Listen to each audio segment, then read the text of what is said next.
Hello and welcome to the course of Network Security. Lecture number 4 is about security architecture, which is commonly known as X.800. In today's lecture, we are going to talk about this architecture and its component. The three basic components of this architecture are security attacks, services, and mechanism. And finally, we will see a generalized model for network access security or information security. Let us start with this basic architecture. You are familiar with OSI, Open System Interconnect. Remember the OSI 7-layer model? Okay. Actually, OSI security architecture was designed by ITUT, which stands for International Telecommunication Union, and T for telecommunication again. And this ITUT is basically a United Nations sponsored agency. And the main focus is to develop standards which are related with the telecommunications and to the OSI. This standard X.800 actually defines security requirements, and it also specifies means by which these requirements might be satisfied. This security architecture is very useful for managers because it is a way of organizing the task of providing security. Besides, this architecture was developed as an international standard, which means computers, other devices, or even the vendors, when they develop product to enhance security, they will have to compliance their product with the standard. This architecture focuses on three main aspects. They are security attacks, mechanism, and security services. Attacks, they are actually any action which will compromise the security of the system owned by an organization. Mechanism, as the name indicate, is a process, or you can say is a device that is designed to detect, prevent, or recover from an attack. So we have attack, and to mitigate those attacks, we have security mechanisms. And finally, we have a security service. Security service is a communication service that actually enhance the security of the data processing system or the information system. We are going into the details of these three components, so let us start with the security attacks first. As I just mentioned, any attack that will compromise the security of the information which is owned by an organization, that is known as a security attack. And security attacks can be classified into different types. Normally, we classify attacks into two categories: passive attack and active attacks. Let us see them one by one. Passive attack is actually an attempt to learn or make use of information from the system, but it will not affect the system resources. Actually, they are in the form of eavesdropping or monitoring of transmission. Two bodies are communicating and you are going to listen to their conversation. Then it is an example of passive attack as long as you are not interrupting into the communication. The main goal of passive attack is to obtain information that is being transmitted between the sender and receiver. And they are very difficult to detect. You are not aware whether your communication has been listened, monitored by someone or not. So passive attacks are very difficult to detect. Why? Because they do not involve any alteration of the data, any interruption into the data. And they are easy to prevent by means of encryption. If you encrypt the message at the sender side and then you decrypt the message at the receiver side, then that encrypted message is going to be useless for the attacker. In case of passive attack, our focus is on the prevention of attack rather than the detection because they are hard to detect. So we try to prevent them. And here you can see an example of a passive attack. We have two communicating parties, Alice and Bob. They are very much famous in the world of security. Every security expert knows about them. They love to communicate with one another by using an internet, which is like unsecure network open to the attackers. And we have a third party, I call him the dirty guy, because he's always there to listen to their communication, their personal communication. Dirt. Okay, dirt from dirty. Dirty guy is there. So passive attack is actually in the form of monitoring the transmission, the communication, and the goal is to obtain information that is being transmitted. There are different types of passive attacks.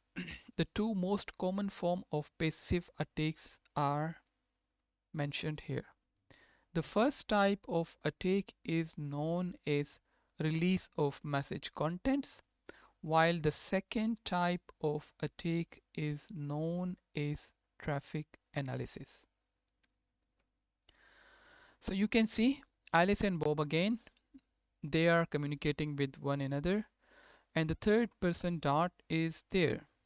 Actually, he read the contents of message that was transmitted from Bob to Alice.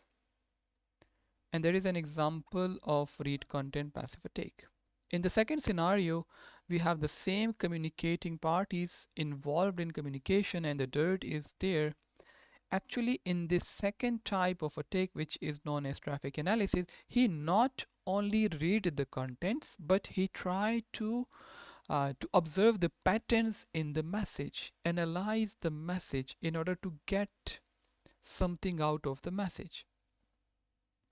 Okay, so here he actually observed the pattern in the message. If it is a password, for example, and it is an encrypted form, still this attack is very dangerous. You can know the number of characters, for example, and then you can apply dictionary attacks to get the password out of the static.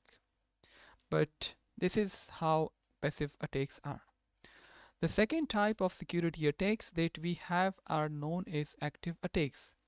An active attack actually attempts to alter system resources, or you can say affect the normal operation of the system. Actually, this type of attacks involves some modification of the data stream or the creation of a false stream, another message you can say. Here you can see that the dirt is not only able to read the messages, but actually he is trying to create his own message. You see, Bob sent a message to Alice and the message was also delivered to Dirt, and then Dirt reply with another message to Alice. This is an example of active attack.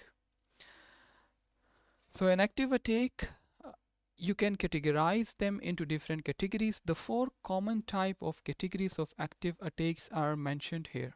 The first type of active attack is known as masquerading.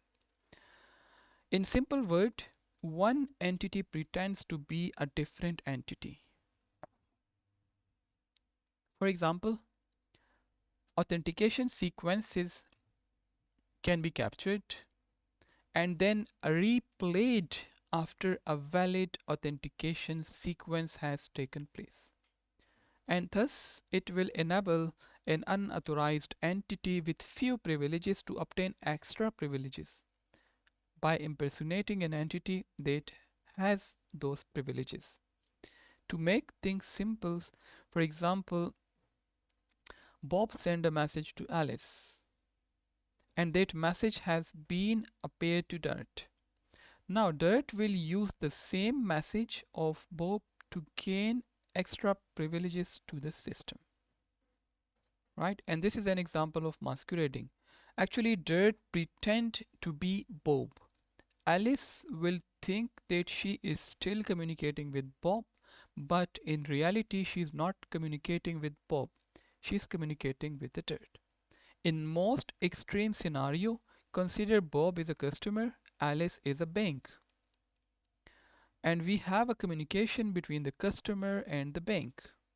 Let's suppose the customer sent his credit card number along with the credential, and it was captured by the dirt.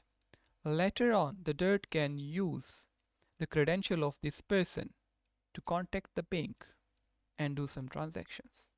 Masquerading is very dangerous. Our next type of active attack is known as replay attack. Sorry, so, oops, yes, replay attack. What I just mentioned is related with the replay attack as well. So actually it involves the passive capture of data unit and then its subsequent transmission. So the example this I just mentioned is actually an example of a replay attack. In replay attack, the attacker simply sent a data packet which was previously sent by other user like Bob. And the attacker hope to reproduce the same effect like Bob, to do a transaction in a similar way like the Bob did. And on the other side, masquerading is actually one party pretend to be another party. In this case, the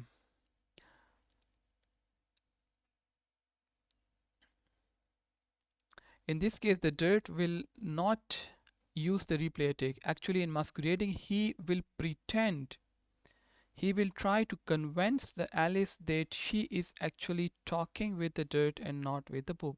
A simple example is that this dirt can actually use the credential, for example, the ID and the password of this Bob, masquerading.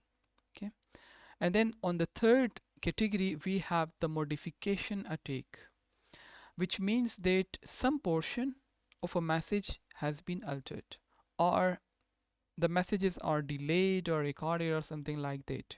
You see, in each type of active attack, the attacker is actually trying to do something.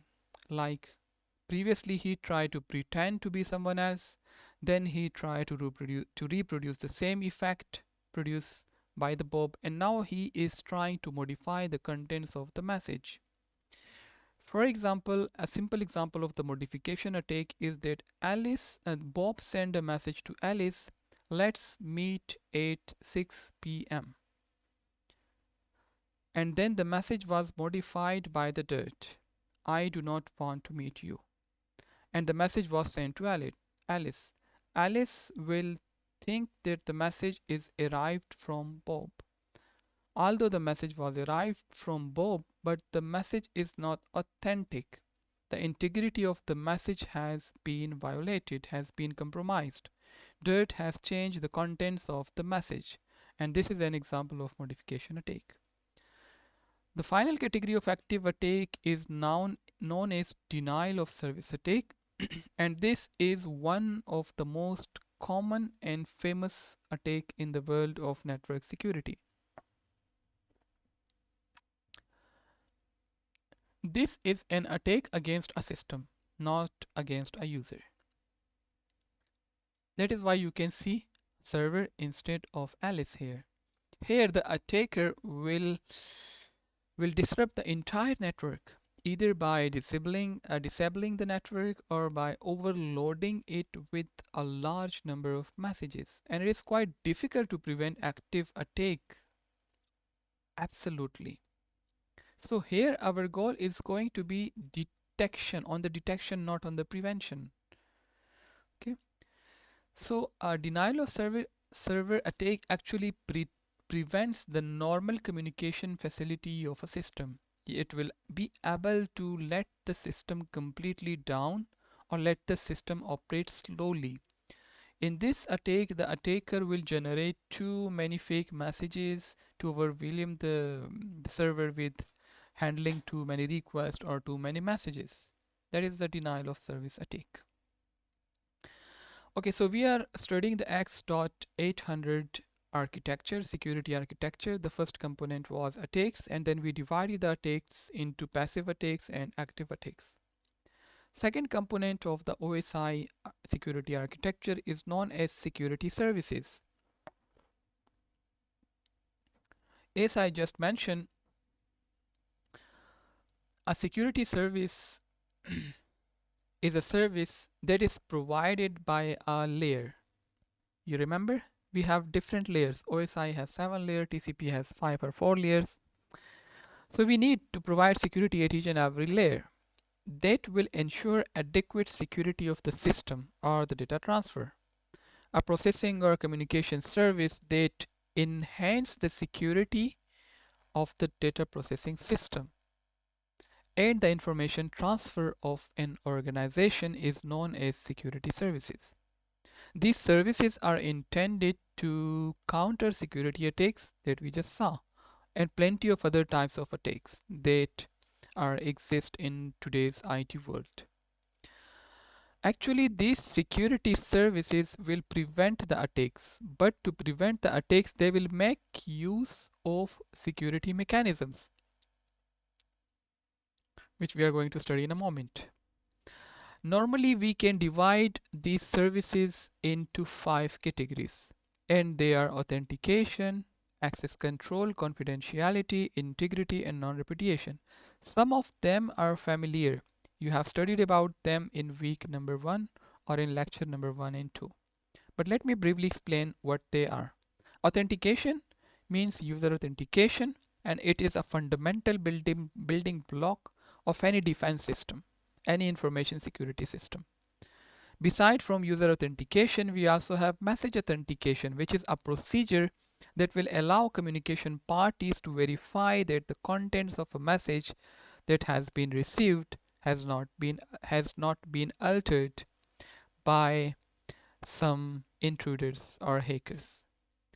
The authentication service is concerned with assuring that a communication is authentic, or assure the recipient of the message is exactly in the form that the source has sent.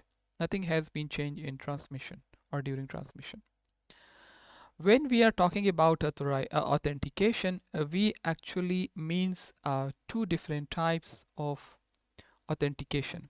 The first one is peer entity authentication, and the second one is data origin authentication. Peer entity, if you are familiar with peer-to-peer communication, there are the end devices. The need a mechanism to identify the peer entity in the communication, or in other words, who is the sender, who is the receiver.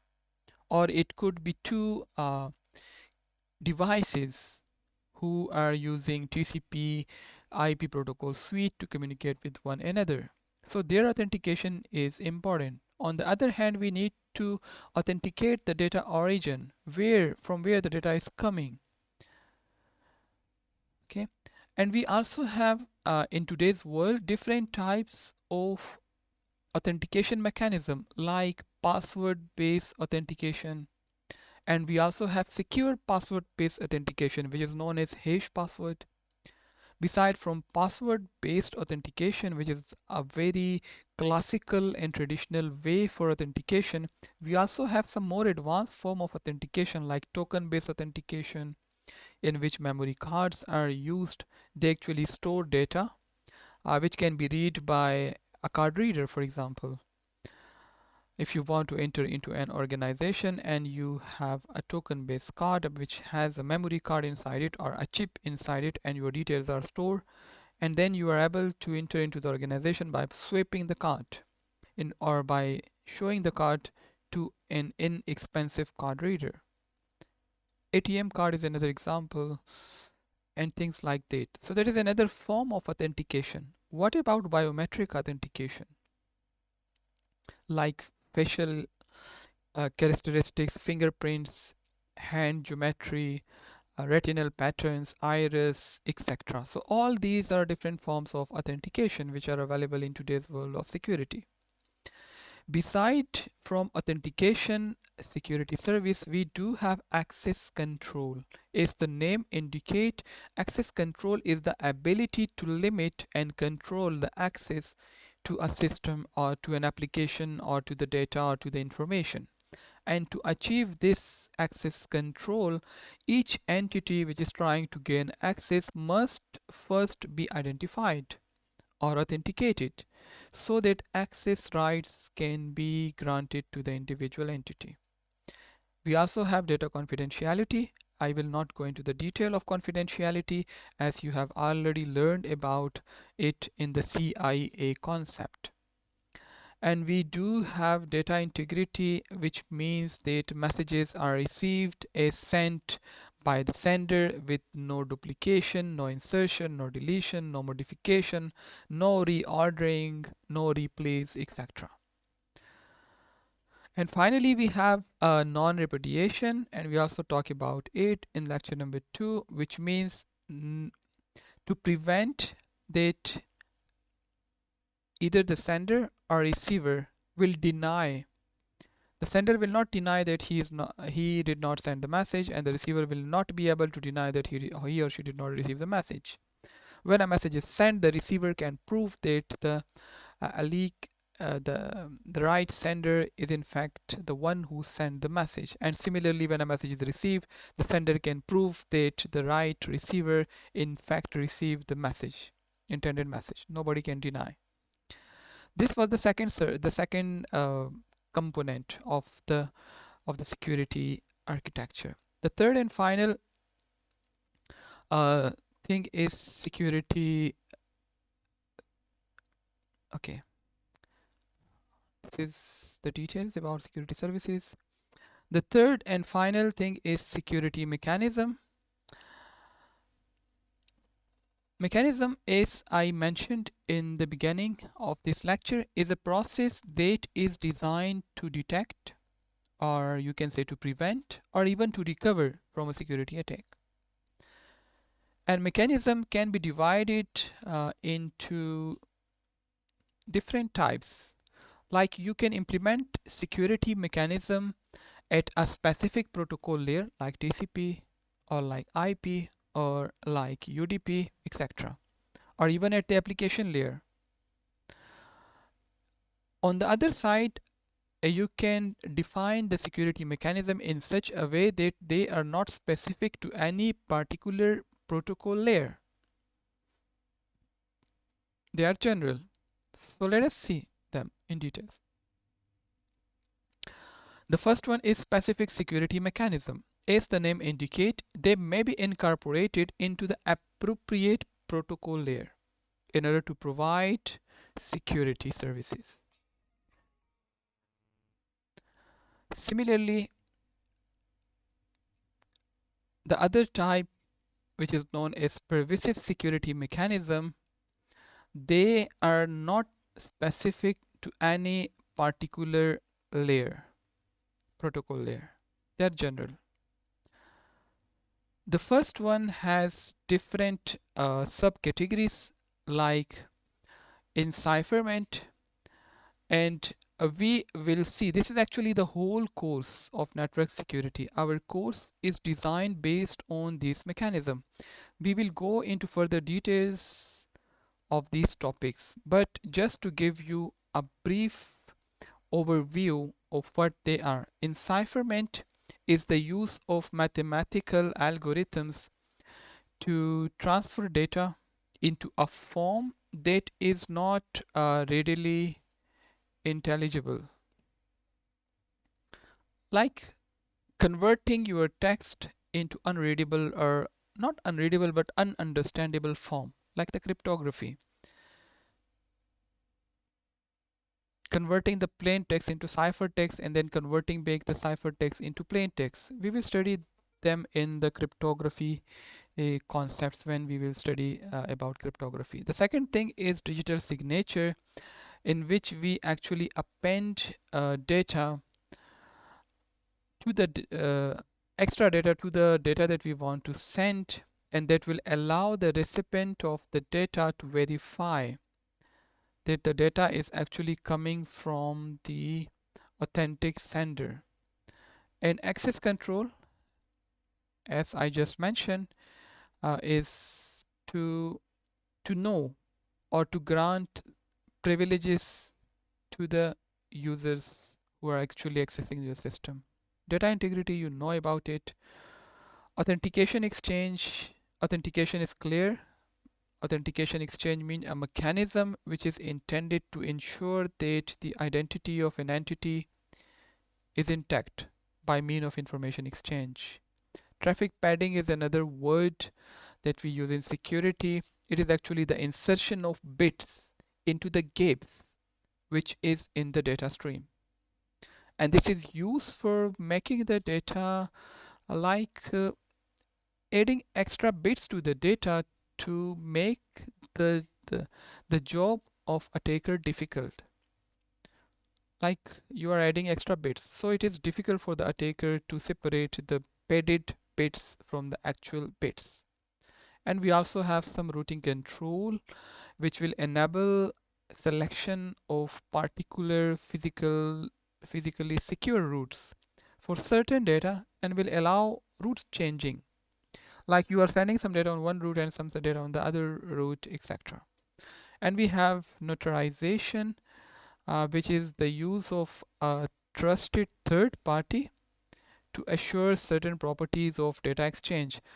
We will study the concept of key distribution center later on in this course when uh, we will study different types of key distribution schemes like public key, private key, etc. So here we will shed some light on this topic.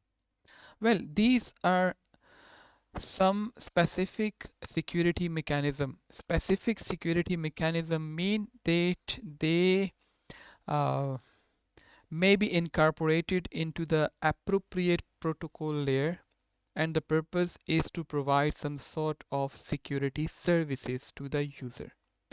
Beside from specific security mechanism, we do have some pervasive security mechanism as well, and they are like the trusted functionalities which is perceived to be correct with respect to some criteria. And we have event detection, like detection of security related events, and then we have audit trail as well, and security recovery. Well, we will not go into the details at this level. Finally, let us see a model for information security, or you can say a model for network access. This is a general model for information security. It actually reflects a concern of protecting an information system, which is mentioned here, and we want to protect this information system from unwanted access from the bad guys. It could be hackers, or it could be malwares like viruses, like worms, like Trojan horses, and many other things. Here we do have an access channel, and this is not secure channel. It could be like internet. To protect these unwanted guys, unwanted software, we have a gatekeeper here. The security mechanisms that need to cope with this unwanted access fall into two broad categories. First category might be termed as shown here, a gatekeeper function. Actually, it includes password-based login procedure that are designed to deny access to unauthorized user. Okay, so if you want to access the data, let's suppose a service, anything else, you have to provide your credentials, your username and password. Who is going to check? This gatekeeper. If the user is valid, authentic user, then the access must be granted to this data. Otherwise, the access will not be granted. Okay. Well, once either an unwanted user like a hacker or unwanted software like a virus want to gain access, then we need a second line of defense, which will consist of a variety of internal controls that will monitor the activity and will analyze the stored information in an attempt to detect the presence of unwanted intruder. So if somebody passed this gatekeeper, we need some extra mechanism here as well, which would be able to analyze the patterns, analyze the store information, analyze the incoming traffic in order to detect the presence of unwanted intruders or malwares in the system. So this was about the OSI X.800 security architecture, and we saw a general model for network security as well. Thank you so much. See you. Goodbye.